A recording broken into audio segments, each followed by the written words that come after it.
निशांत भाग 4 अशी धमकी ऐकल्यावर सोनालीला काय करावे तेच समजेना. पण तिने पक्के ठरवले होते, अन्वया आता इकडे येणार नाही. 3-4 दिवस गेले आणि एके दिवशी सुमितने तिला विचारले, काय ठरवले? अन्वया कधी येते? सोनाली काहीच बोलली नाही. तिने फक्त रागाने त्याच्याकडे पाहिली. तुला आणखी एक गोष्ट सांगायची आहे मला. आता काय शिल्लक आहे सांगायचे नीच माणसा?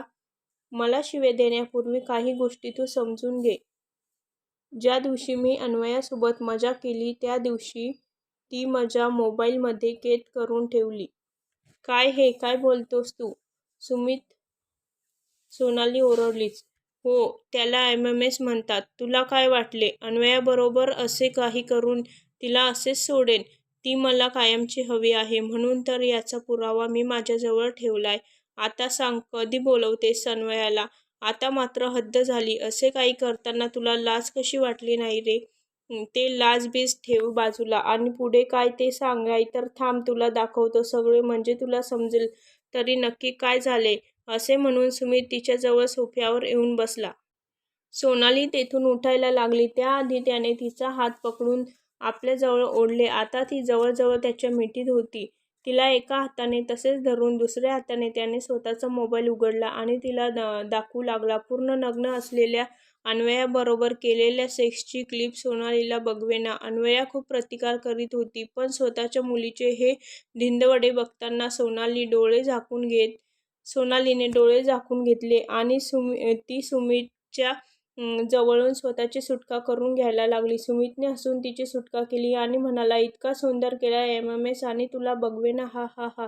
असे अजून बरेच आहेत MMS माझ्या मैत्रिणींचे पण केलेले. ते दाखवू का तुला? सुमित निर्लज्जपणे. हे सगळे मला दाखवतोस? हद्द झाली तुझ्या नीचपणाची. डिलीट कर ते सगळे. अरे आपल्या घराच्या आबरूची तरी जाण बाळग. सोनाली आता हताशपणे रडू लागली. डिलीट करण्यासाठी नाही ते. खूप कौशल्याने बनवलेत मी. आणि अन्वया नाही आली तर मी हा व्हिडिओ व्हायरल करेन. बाकी तू रडताना पण मस्त दिसतेस ग. असे म्हणत हसत सुमित त्याच्या खोलीत निघून गेला. दार धाडकन बंद झाले आणि थोड्याच वेळात आतून मोठमोठ्याने गाणी लावण्याचा आवाज येऊ लागला. संध्याकाळ पलटून गेली तरी सोनाली तशीच सुन्न बसून होती. सुमित कधी दार उघडून बाहेर निघून गेला तिला समजलेच नाही. थोड्या वेळाने ती उठली आणि तोंड धुवून तिने देवापुढे दिवा लावला.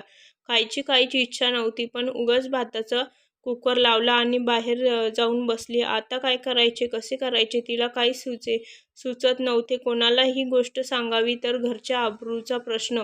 आई वडिलांना विश्वासात घ्यावे तर हा धक्का सहन करायचे त्यांचे वय नव्हते. घरच्या व्यापामुळे कधी तिला जवळच्या मैत्रिणी पण बनवायला मिळाल्या नव्हत्या. ही गोष्ट इतकी नाजूक होती की विचार करून करून तिचा मेंदू शिजून गेला. एकदा विचार आला पोलिसात तक्रार करावी, पण आपलेच दात आणि आपलेच ओठ अशी अवस्था होती.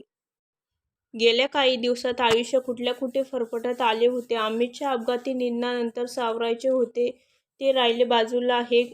हे काय अजबच घडत होते. अन्वयाचा MMS काढला गेलाय हे तर तिला पण माहीत नव्हते. ती अजाण पोरगी अशा प्रसंगाची शिकार झाली होती. शिवाय आणखी हा व्हिडिओ व्हायरल व्हायची भीती होती. ते वेगळेच. आता देवाकडे प्रार्थना करणे आणि काय होईल ते पाहत राहणे इतकेच तिच्या हातात उरले होते. रात्री कधीतरी ती आपल्या खोलीत जाऊन दार बंद करून झोपली. दुसऱ्या दिवशीची सकाळ काही वेगळीच होती.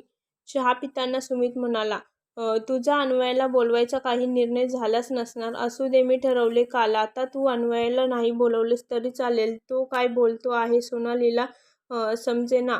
याचे मन पालटले की काय असे वाटले तिला. आता हा व्हिडिओ मी डिलीट तर नाही करणार, पण माझ्याकडे आणखी एक आयडिया आहे बघ. तुला पटते का? आता आणखी काय आयडिया आहे याच्याकडे? तिच्याकडे पाहत तो म्हणाला, हे बघ तू अन्वयाला नको बोलूस, पण मला काल जाणवले की तू सुद्धा तितकीच सेक्सी आणि गरम आहेस. शिवाय अनुभवी. मला आता तुझ्यासोबत मजा करायची आहे. हे ऐकून सोनाली हतबुद्ध झाली. आता मात्र तुझ्यापुढे हात जोडते मी. सुमित, अरे काहीतरीच काय. वहिनी आहे तुझी मी आणि सासूबाईंच्या मृत्यूनंतर आईसारखे वाढवले आहे तुला.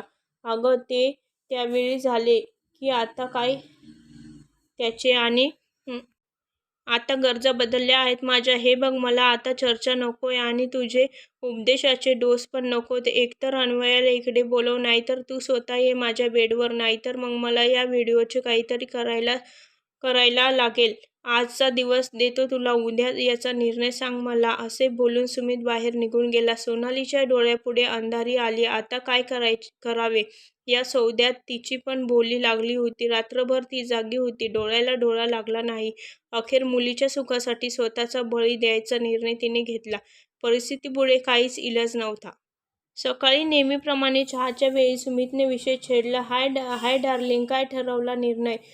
त्याची भाषा, त्याचे हातभाव पाहून सोनालीला किळस आली. मी तयार आहे, फक्त मला एकच विचारायचे आहे. काय काय व्हिडिओ विषय ना? मी तो डिलीट नाही करणार, फक्त तू सोबत असेपर्यंत. सध्या तरी मी तो व्हायरल नाही करणार, हा माझा शब्द.